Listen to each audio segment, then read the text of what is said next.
நம்பினேன் உன்னையே நம்பினேன் ஸ்கந்தகுரோ உன்னையன்றி இவ்வுலகில் ஒன்றுமில்லை என்றுணர்ந்தேன். நன்கறிந்து கொண்டேன் நானும் உனதருளால் விட்டிட மாட்டேன் கந்தா வீடதருள் வீரே. நடுநற்றித்தானத்து நானுனை தியானிப்பேன் பிரம்ம மந்திரத்தை போதித்து வந்திடுவாய். சுழுமுனை மார்க்கமாய் ஜோதியைக் காட்டிடுவாய் சிவயோகியாக எனச் செய்திடும் குருநாதா. ஆசையறுத்து அறநடியைக் காட்டிவிடும் மெய்யடியராக்கி மெய்வீட்டில் இருத்திவிடும். கொங்கு நாட்டிலே கோயில் கொண்ட ஸ்கந்தகுரோ கொல்லிமலை மேலே குமரகுருவானவனே. கஞ்சமலை சித்தர் போற்றும் ஸ்கந்தகிரி குருநாதா கருவூரார் போற்றும் காங்கேயா ஸ்கந்தகுரோ.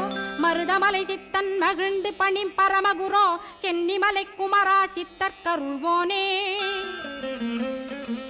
சிவவாக்கிய சித்தருளை சிவன்மலையில் போற்றுவரே பழ